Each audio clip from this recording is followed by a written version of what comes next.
그리고 제가 이제 이 주제를 택할 때는 상당한 정도로 제 나름대로 생각을 많이 해봤습니다. 생각을 해서 무슨 주제로 이제 해서 어떻게 말씀드릴까? 최도일 원장님 말씀을 듣고 난 다음에 생각을 했는데, 원래는 이제 주문이 리더십, 정치인들이 그 리더십에 대해서 이야기해달라고 하시는데, 제가 생각해서는 리더십은 여기 다 자기가 리더십 전문가라고 생각하시는 분들만 보시기 때문에 특별히 말씀 안 드리겠습니다. 그러나 그것도 이따가 잠깐 말씀드리고, 지금 이제 우리 절망하는 청년들이 세계에서 가장 많이 자살을 하고, 또 우리나라 청년들이 제일 모든 면에서 공부도 많이 하고 잘생기고 훌륭한 청년들인데 절망을 많이 하고 있어요. 이 절망하는 이유가 뭐냐? 일자리가 없다. 왜 없냐? 공장에 가면 전부 일자리고, 식당에도 다 주방에도부터 외국인도 쓰고 이러는데 일자리가 왜 없냐? 근데 청년들이 눈높이에 안 갔다. 그래서 이 부분을 어떻게 할 거냐 하는 걸 제가 굉장히 오랫동안 고민했습니다. 이거 정책 발표를 하기 위해서 한 게 아니고, 저는 어릴 때부터 이런 문제에 대해서 굉장히 관심을 많이 가졌고요. 저 개인적으로는 저는 중학교 때부터 이 대한민국은 내가 책임진다 이런 생각을 가지고 중학교 때도 제가 당시에 한일회담하면 반대하고, 고등학교 때는 삼성개혁 반대해서 무기정학 갖고, 대학 들어서는 또 바로 또 박정희 대통령 지나치게 독재한다 이래가지고 반대해가지고 잡혀가고 제적 몇 번 당하고 계속 그렇게 살아왔습니다. 저는. 그런데 요즘 청년들은 저보다도 훨씬 더 빨리 조숙하고 더 똑똑하고 공부도 많이 하고 더 잘생겼고 잘할 수 있습니다. 제가 볼 때 능력이 출중합니다. 세계에서 가장 좋은 능력을 가진데, 이들이 한 번이라도 자기가 원하는 직장에 한번 들어갔다가 생을 마감해야 안 되겠냐. 그냥 한 번도 자기 원하는 직장을 못 가져보고 결혼도 못하고 가정을 못 이루고 아기도 못 낳고 그냥 청년들이 슬슬이 세상을 마감한다고 할 때, 우리 기성세대로서 이보다 더 큰 죄가 있느냐. 그래서 저는 이 문제는 다른 어떤 문제보다 국가의 최우선 문제다 이러는데, 마침 이재명 대통령도 또 그런 이야기를 마침 했어요. 그래서 그렇다면 방법을 생각해보자. 그래서 제가 이제 이재명 대통령하고 민주당이 계속 주장하는 게 이 정년 연장이에요. 왜냐? 민주노총이나 한국노총이 모두 정년 연장을 지금 60세입니다. 그걸 65세로 하자는데, 제가 이제 이 준비를 꽤 오래 했어요. 이거 막고 제가 거의 한 달 했는데, 제가 공부도 덕택에 좀 많이 했습니다. 한번 말씀드릴게요. 앞에 그 화면에도 나오겠습니다. 여기도 나오고요. 자, 그래서 우리 사회는 지금 초고령 사회이기도 하지만은 또 한편으로는 청년 실업이 중요한 이중위기입니다.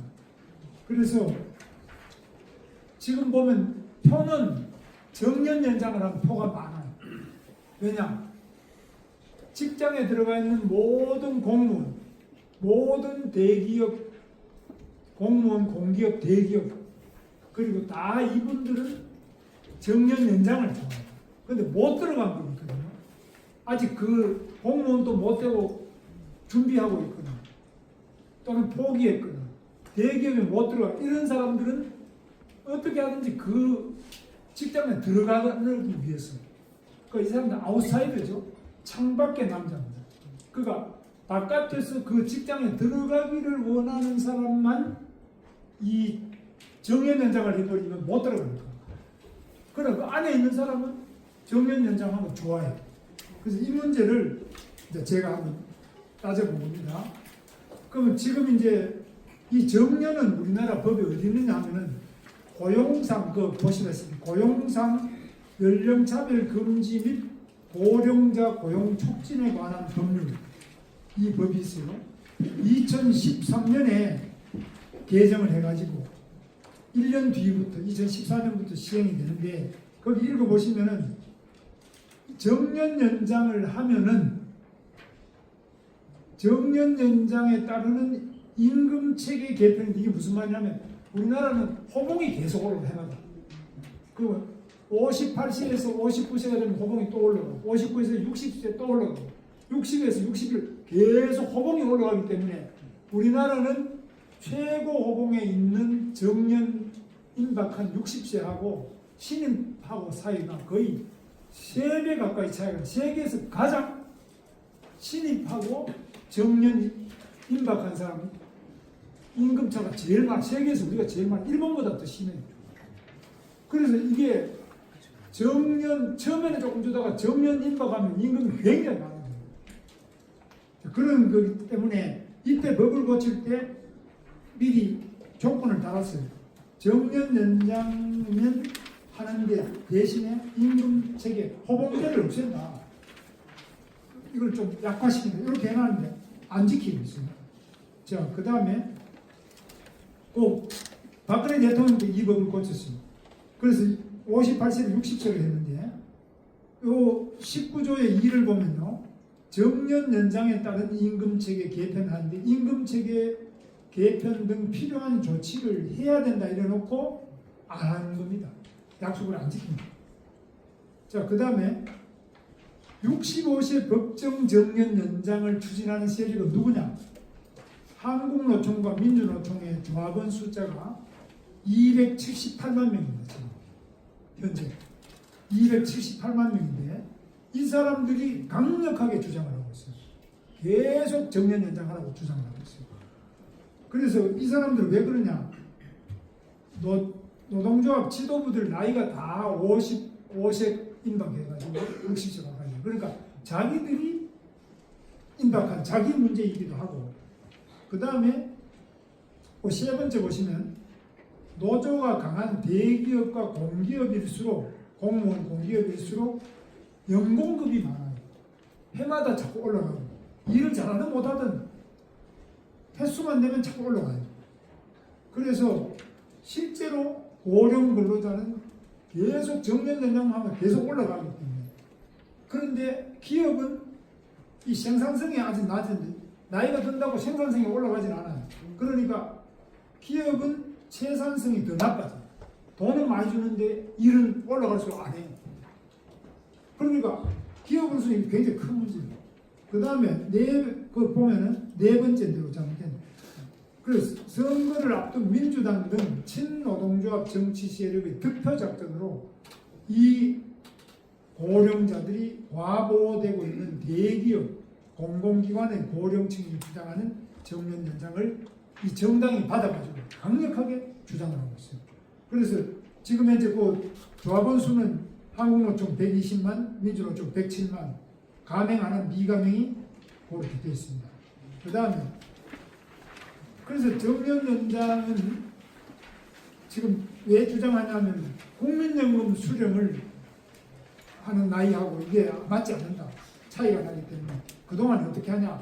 그러니까 65세로 늘리다가 근데 제게는 그 기업하는 사람들은 연공급을 유지하면서는 안 된다. 그러니까 이거는 그런 부분이 아니고 퇴직 후에 나이가 60세가 넘어서 다시 사표를 내고 촉탁이나 새로 재고용하는 기업에서 보고 필요한 사람만 재고용하는 방식 지금도 하고 있습니다. 일본도 이 방식이 있습니다. 그 다음에 임금 자체가 60세 넘으면 임금을 좀 깎아서 하자. 임금체계 개편을 전제로 한 계속 올라가는 게 아니고 60년 넘어서 65세까지 자꾸 좀 다운을 시키자. 이런데 이게 합의가 안 돼요. 노사간에 합의가 안 돼요.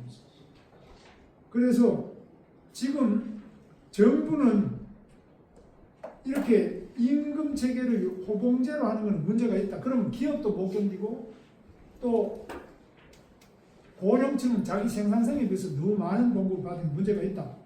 정부도 그런 입장인데 노조가 이거는 말을 안 듣죠. 자기는 무조건 올려달라 이러고 있습니다. 그래서 우리나라는 OECD 4번에 보면 OECD 국가 중에서 노동조합이 세계에서 가장 막강한 데가 우리나라입니다. 그리고 연공급이 가장 강력한 나라가 우리나라인데 일본보다 연공급이 더 심각합니다. 그래서 청년에게는 연공급이 강력한 장애물로 이 세대 간에 불공정합니다.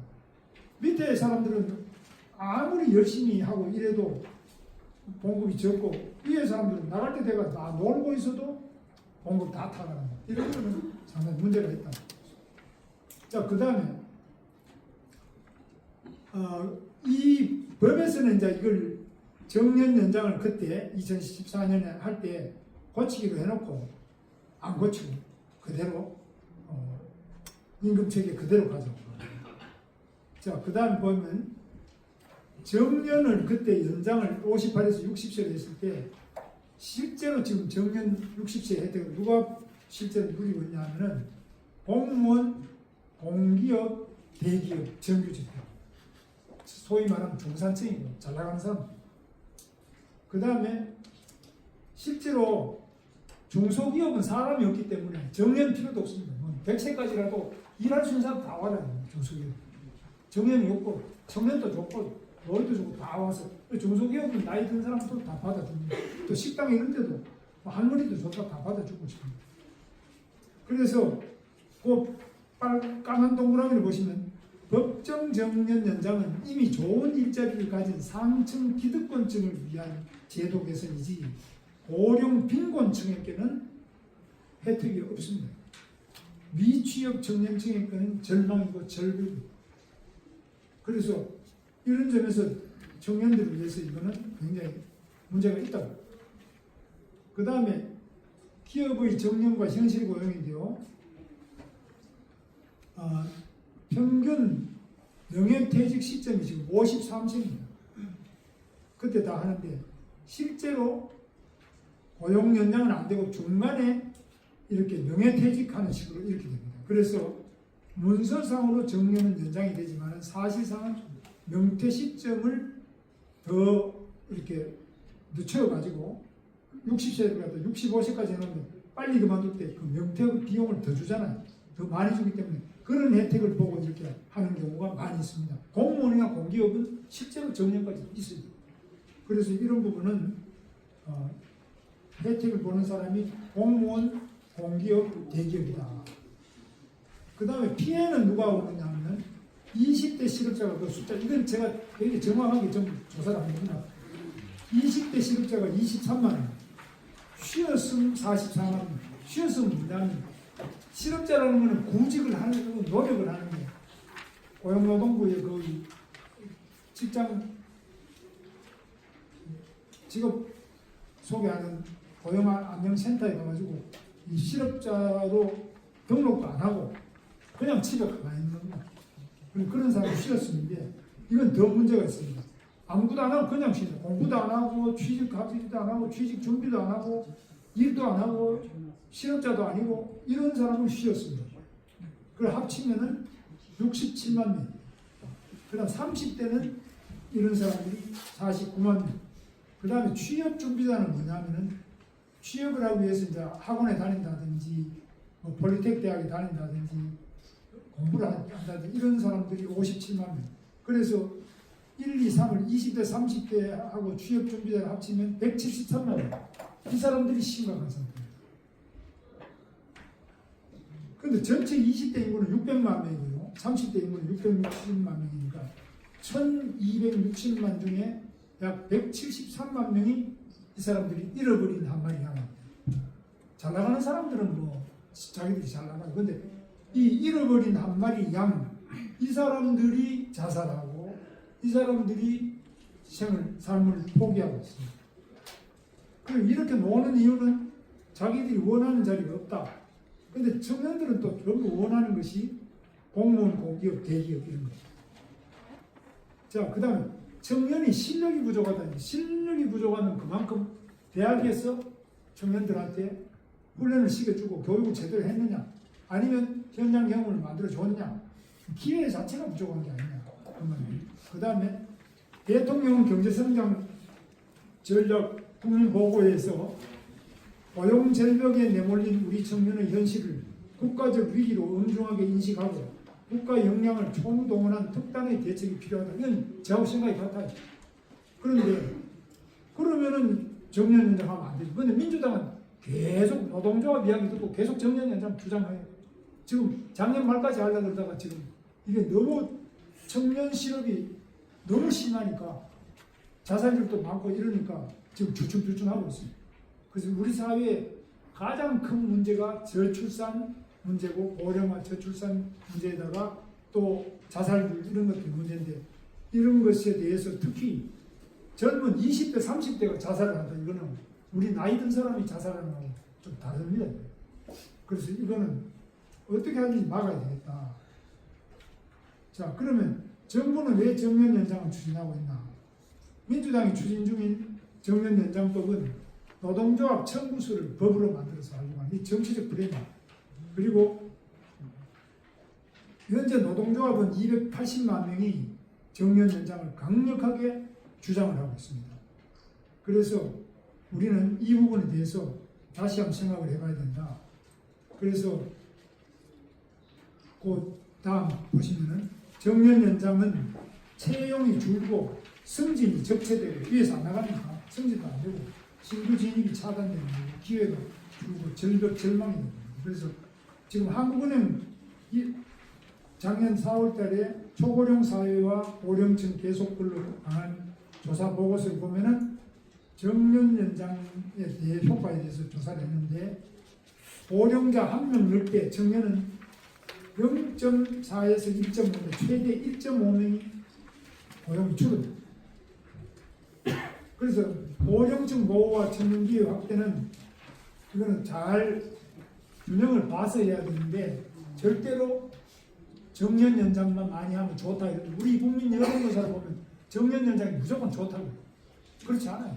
이 청년들이 너무너무 가혹한 부분이 때문에 안 됩니다. 그 다음에 지금 이제 이 정년 연장은 그래서 이렇고 그 다음에 노란봉투법이라고 있습니다. 그 다음에 중대재해처벌법이 있는데 중대입니다. 중도가 아니라 중대재해처벌법. 이런 노동 이슈 자체가 기업이 하기 어렵습니다. 그래서 자꾸 해외로 나간다든지 기업 안 하고 축소한다든지 이런 경우가 있습니다. 그럼 노란봉투법이라는 게 지금 세계 최고 악법인데요. 제가 이거 장관할 때도 계속 반대했는데 우재선 의원님 지금 반대하셨지만 통과되고 있어요. 그런데 이게 어떠냐? 첫째, 계약을 안 했는데 계약을 안 한 사람도 그 회사가 자기 노동자로 책임져요. 계약을 안 합니다. 그 예를 들면 현대자동차가 자기 직원을 책임지는 건 당연한데 그 밑에 하청 이런 데까지 현대자동차 사장이 다 책임질 수 없잖아요. 그거 다 책임져라 이게 됩니다. 이게 안 되고요. 이거는 아예 계약 당사자의 책임이라는 민법도 위반이죠. 헌법에 이거는 각종 법률의 그 명확성이 없기 때문에 이게 다 안 맞습니다. 그래서 지금 보면 그 밑에 하청 노동자가 다 원청 사장이 우리 임금 올려라 이렇게 와서 그 앞에 와서 되면 현대자동차가 그 하청업체가 거의 뭐 몇천 개, 만 개 가까이 되는데 그거 다 와서 하니까 사업을 할 수가 없습니다. 그래서 그 다음에 노란봉투법은 손해배상청 노조가 합법 파업은 괜찮아요. 불법적으로 파업을 했음에도 불구하고 불법 파업을 했으면 당연히 손해배상 소송을 해가 그 불법 행위에 대한 책임을 돈으로 받아야 되는데 이걸 못하게 막아놓는 겁니다. 이게 노란봉투법. 이게 참 세계에 이런 법이 없습니다. 불법 파업하는 것도 지금 손해배상 안 하면 합법 파업이야 당연히 합법이면 안 하는데 불법적으로 한 거는 손해배상 받아야 되는데 그걸 못하게. 그러니까 이러면 기업이 과연 대한민국에서 할 수 있겠냐. 그래서 유럽 기업연합 또는 미국 기업연합, 암차연 이런 데서는 한국에서는 못하겠다. 이 법 통과되면 못하겠다. 그걸 통과시키고 있습니다. 당장 못 옮기지만 이거는 외자 유치가 안 되고 우리나라 있는 기업이 해외로 빠져나가는 그런 역할을 합니다. 그런데 현대자동차도 미국에 갖다 공장을 많이 짓고 앞으로 이제 사람 안 쓰는 로봇만 하고 있는 이런 걸 하려고 하는데 제가 그 내용을 가만히 들어보면은 실제로 노조가 너무나 강성으로 오고 현대자동차는 연봉 작년에 평균 연봉이 1억 4천입니다. 기아자동차는 평균 연봉이 전 직원 평균 연봉이 1억 5천입니다. 그런데 SK 하이닉스가 우리나라 삼성보다 돈을 더 받는데 요즘에 HBM 해가지고 돈을 더 받는데 이 SK 하이닉스는 작년에 성과급만 이익의 10%인데 1인당 1억 3천의 성과급을 또 더 받아요. 평균 연봉 1억 5천에다가 1억 3천을 또 더 받으니까 1년에 2억 8천을 받습니다. 이래가지고 이게 과연 기업이 앞으로 유지가 되느냐. 굉장히 문제가 있습니다. 자, 그 다음에 노란봉투법의 핵심이 노동쟁의 법률화. 이제는 현대자동차 미국으로 가서 투자하겠다. 이것도 지금 안 됩니다. 전에는 이게 파악 대상이 안 되는데 이제는 근로조건에 영향을 미치는 사업 경영상의 결정, 이게 바로 다 옮기면은 영향을 미치죠. 전에는 직접적인 근로조건에 해당되는 것 외에는 못하는, 이제는 그런 회사를 외국에 가져가냐 안 가냐 이런 것까지 다 파악을 하고 이래야 되니까 이게 사실 견디기 어렵습니다. 자, 그래서 지금 이거는 조사를 하는데 노사관계 불안 요인 중에 노란봉투법 정년 연장 쭉 퍼센트가 나와있죠. 쭉 나와 있습니다. 정치권도 민주당 정치는 요즘 후방도 똑같습니다. 후방도 계속 개입을 합니다. 후방에 미국 의회에서 뭐라 그럽니까? 미국 의회에서 아니 왜 미국 기업에 대해서 미국 사람들 그 국회에서 부르다고 왜 그렇게 가혹하게 하느냐? 이거는 굉장히 문제가 있는 거 아니냐? 이렇게 지금 하는 거 보도 보셨을 겁니다. 자, 여기 보시면은 이런 부작용이 한국노동연구원, 이거는 국가에서 하는 한국노동연구원에서 해외 노동 통계를 보면은 우리나라는 노동 손실 일수가 35.2입니다. 그 미국은 9.5거든요. 동일 기간에 독일은 6.2고 일본은 0.2. 그러니까 한국은 일본의 176배 파악을 해요. 176배. 이거 뭐겠냐? 일본에 제가 공장에도 가고 노조도 가고 일본은 이렇게 안 합니다. 내가 노조위원장한테 물어도 우리는 고용 안정이 중요하지 무슨 파악이냐. 미국보다 우리가 3.7배 파악입니다. 그러니까 이게 일본보다 176배 이래 해가지고 이게 되겠습니까? 자, 그 다음에 시간당 노동 생산성이 있습니다. 시간당 노동 생산성 OECD 발표한 보면 23년에 우리나라는 시간당 노동 생산성이 44.4달러는 일본보다도 낮고 미국보다도 낮고 다 낮습니다. 노동 생산성은 낮은데 돈은 더 많이 받고 파업은 더 많이 했거든요. 이거 못 견디겠습니다. 그 다음에 또 지금 이재명 정부는 지금 근로감독관을 대폭 증원하고 있는데요. 2,500명을 더 또 늘리려고 하는데 이제 근로감독관 명칭도 노동감독관이다. 그래가지고 지금 2026년에는 5,131명을 증원하겠다고. 그리고 감독 대상을 계속 늘려나가는. 이러면 지금 계속 와서 들여다보고 이러면 기업이 되겠습니까? 자, 그래서 청년이 이제 조직화돼야 됩니다. 청년들이 그냥 있으면 안 되고 청년들이 스스로의 권익을 지키기 위해서 청년의 목소리를 지속적으로 이슈화해야 되는데 우재준 국민의힘 청년 최고위원이 앞장서가지고 뭐 대구도 지금 내가 보니까 경북대학 학생들도 만나고 또 영남대학부터 시작해서 계명대학 대구 있는 대학도 대학생 대표자들도 만나고 또 뭐 부산, 울산 그리고 충청도, 서울 수도권 전부 다 이렇게 대학생 모임, 또 교회 청년회 이런 데 다 모여가지고 하고 또 우리 파파미 청년들도 같이 모이고 또 여기 보면 청년들 요즘에 굉장히 열심히 하는 사람 많은데 이런 사람들 계속 모여가지고 이 사람들이 주기적으로 전국 청년 대표자 회의를 해야 됩니다. 지금 그게 없습니다. 청년들이 먹고 살고 바쁘니까 회의하자 그래도 안 와요. 돈도. 그러니까 집에 노는 사람부터, 자, 그냥 노는 사람, 오토바이 타고 배달하는 청년들부터 시작해서 뭐 실업 중에 있는 청년, 편의점 알바 청년부터 각 분야별로 이 청년들을 조직화해가지고 모이고, 또 대학생은 대학생들을 모여가지고 대학생들이 이제 대학교에 대작으로 붙여줍니다. 벽보시고 대작으로 붙여가지고, 자, 정년연령 안 된다. 우리 청년부터 좀 어떻게 취업 좀 시켜달라. 이런 적극적인 조직화와 회의를 통한 목소리를 내고 의견을 표명하고, 또 우리가 우리 어르신들 국가발전정책연구원에서도 돈 있는 분들 돈 좀 내가 광고도 좀 내라고 해주고, 불러다가 다음에 저 부르지 말고 우재준 우리 최고위원이나 청년 대표 모셔다가 또 청년 정책 자꾸 듣고 자꾸 해줘야 됩니다. 나이 든 사람 이야기 하지 말고 젊은 사람 해야 됩니다. 그래서 이렇게 순서를 바로 잡아야 된다 이렇게 했는데요. 제가 이제 발표는 이 정도 하고요. 마침 리더십 이야기를 했는데 제가 리더십 이야기를 한번 드릴게요.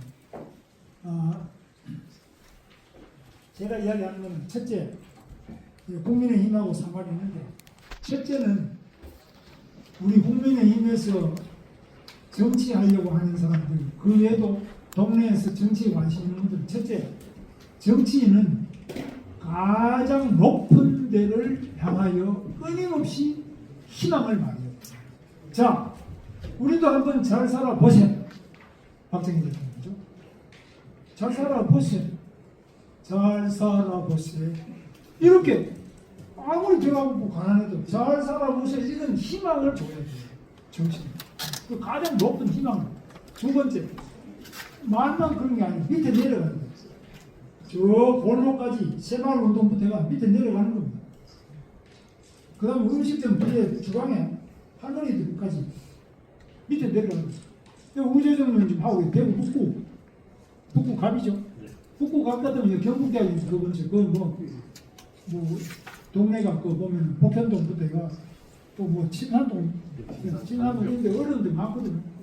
그 뭐 반지하실부터 시작하고 옥탑방까지 그냥 공장지대부터 다니면서 그냥 막 밑으로 더 낮은 곳으로 내려옵니다.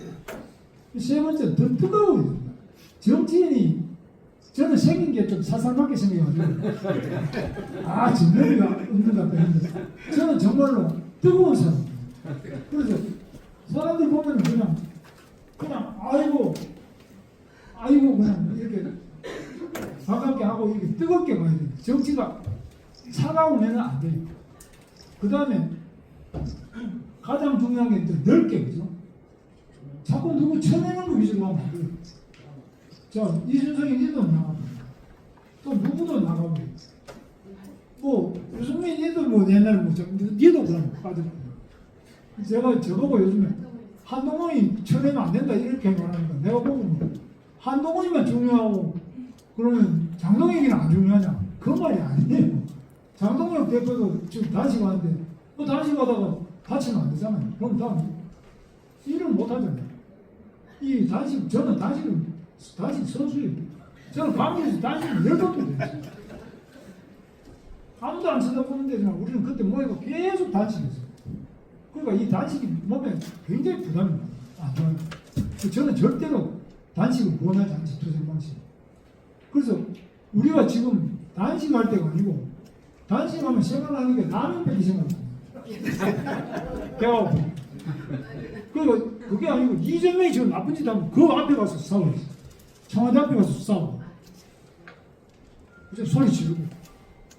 그 다음 국회에서도 싸우고. 밥 안 먹고 있으면 지금 우리 장동혁 대표가 밥 먹으면서 투쟁했으면 아직도 한 거 아니에요. 뭐 아직 1년 내냐는 어때요? 저는 국회의원 할 때 투쟁하면 본회의장을 딱 점령하고 문화를 잠그고, 그때는 이제 선진화법이 없어서 그랬다니. 어쨌거나 우리는 그때 그래가 끝까지 막 들어놓아가지고 하고, 국회 의장실에 가가지고 들어놓고 그걸 해요. 밥 안 먹으면 지가 배고프니까. 배고프면 그냥 가난하다도 지 혼자 가서 실력이죠. 그러니까 절대로 우리는 넓게 건물을 넓게 쳐야지만 내년에 이깁니다. 저 같은 경우는 저는 부천 소사에서 국회의원인데 그 하도 민주당 지지자가 많은데 제가 이 명함을 이렇게 드려요. 제가 이 김문수입니다 드리면 이거 민주당 지지는 이걸 받아가 아유 나는 민주당 지지 안 받습니다 그러면 이러면 되는데 번호를 받아가 조금 제 번호 앞에서 쭉쭉 째가지고 그는 얼굴에 집어 던지면 치면 다 되더라고요. 그럼 저는 도저히 정치도 좋지만 이렇게까지 내가 모욕을 당할 수 있느냐. 그래도 어쩝니까? 아유 감사합니다. 그러니까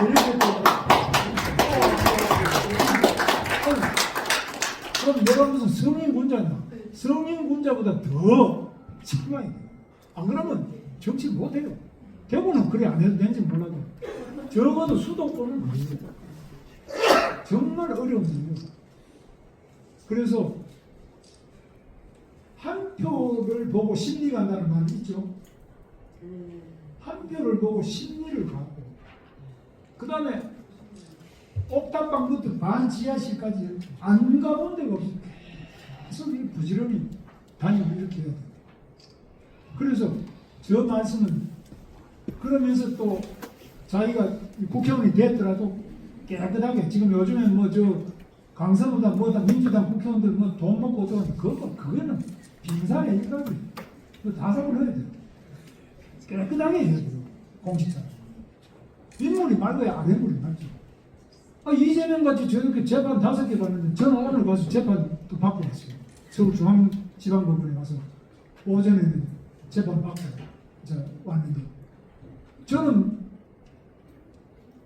GTX라고 그 수서역에 청소하는 분이 저기 경선할 때 저한테 무슨 화이팅 이래서 제가 기분이 좋아가지고 악수하고 그분들이 사진 찍자고 사진 찍고 나중에 뭐 한 거 있으면 연락해라고 그러고 명함을 5장 줬거든요. 이거 가지고 저 서울 경찰청 광역수사대 마포에서 거기 가서 수사받고 서울중앙지방검찰청 가서 수사받고 오늘도 중앙지방법원에 가서 재판받고 이러고 있어요. 근데 그럼 내가 이재명은 그럼 몇 개냐? 재판 5개고 나 내 정도가 아니고 이거는 완전히 뭐 왜 재판 왜 안 하냐? 나는 명함 5장 가지고 이렇게 옳상이 이러면서 오늘 김신영 목사도 가면 김신영 목사도 5건 전국에 5개 고발이 돼가지고 지금 재판 2개 받고 있어. 손영보 목사라는 사람 지금 감옥에 가 있고. 그래서 지금 또 한덕수 총리 같은 사람은 지금 징역 15년밖에 특별검찰이 15년 이 사람은 감옥에 보내야 되는데 판사라는 사람은 15년이 뭐야 23년 살거든요. 이런 일은 잘 없거든. 매우 이례적이고 가혹한 일. 그래서 지금 돌아가는 게 이게 정상이 아닙니다. 이런 건 사오려면 먹고 기운 내가 뭉쳐서 힘을 내야 돼요. 뭐 누구다 따지면 안 돼요. 이준석이든 그게 안동우이든 뭐 유승민이든 이낙연이든 누구라도 내가 싸워요. 뭉쳐가지고. 그래서 제 말씀은 더 높은 희망을 항상 더 높이 더 낮게 더 뜨겁게 더 넓게 그리고 깨끗하게 이렇게 우리가 열심히 해야지만 대한민국 희망이 있는 거 아니냐.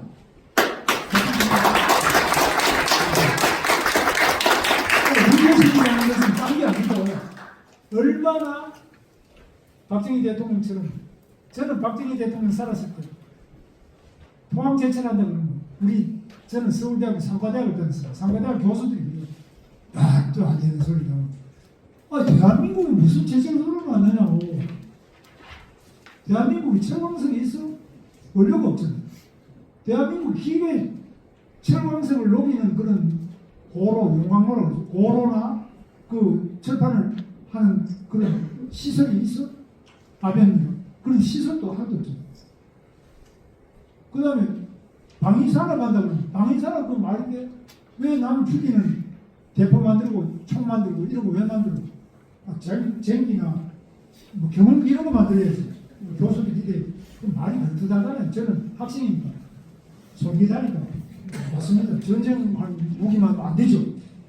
그리고 나막 우리는 데모하고 교수들은 뒤에서 막 바람 넣고 이래가지고 난 그래가 잡혀가 대학을 내가 24년 6개월만 들어갔어요. 그러니까 뭐든지 안 된다고 얘기했어요. 그런데 박정희 대통령은 하면 된다. 할 수 있다. 한번 해보자. 잘 살아보시오. 잘 살 수 있다. 우리는 잘 살기는 뭐 잘 살아. 우리나라 석유가 나와. 우리나라 뭐 기술이 있어. 우리가 잘 사는 점이 어찌 있어. 이런 식이에요. 그러니까 안 된다는 사람하고 된다는 사람하고 나중에 엄청난 차이가 나. 우리 대한민국의 이 기재부 박정희 대통령 같은 사람 굉장히 높은 목표. 전 세계 어디를 가보세요. 18년 만에 이렇게 구로공단에 바늘공단에 포항제철에 울산에 또 자동차부터 조선소부터 정유화학부터 또 창원에 저런 방산 구미에 전자 뭐 광양에 제철 이런 거 한 사람이 누가 있습니까? 전 세계에 누가 없어요. 뭐 아직까지 우리가 그 혜택을 보고 있는 거 아닙니까? 그래서 우리가 높은 꿈을 가져야 되지만 그러나 더 낮은 곳으로 더 뜨겁게 이렇게 나가야 되는 거예요. 그러면서도 깨끗하게 다른 나라는 보면 돈도 많이 걸지 외국에 갔다 왔는데 또 사실 박정희 대통령이 돌아가시고 외국에 뭐 스위스 혁명에 돈 찾으러 간다고 지난번에 박근혜 대통령이 그 얼마나 많이 그 안민석이부터 가가지고 스위스 혁명 방문하면 이런 자리 하는 거죠. 전부 거짓말. 그래서 우리는 정치 지도자라는 것은 제가 말씀드린 우리나라는 세계에서 가장 위대한 정치 지도자 이승만, 박정희 이거 우리가 배출한 거 아닙니까? 그래서 우리는 리더십이라는 건 그런 거다. 저는 리더십 생각하려면 이승만, 박정희 대통령은 이 리더십을 공부를 해야 된다. 그냥 말로만 떼우는 게 아니에요. 실제로 이 사람 박정희 대통령 보세요. 그 윤영수 여사가 총 맞아서 돌아가셨죠. 본인도 총 맞아서 돌아가셨죠. 또 뭐 박근혜 대통령도 저렇게 됐죠. 뭐 하여튼 그 불행한 정도 개인적으로 이루 말할 수는 없지만 그러나 국가를 위해서 이 한 명 다 같이다 이런 것이 리더십 아닙니까? 자 그래서 제가 같이 구호를 한번 외칠 테니까 따라해 주시죠. 하면 된다. 할 수 있다.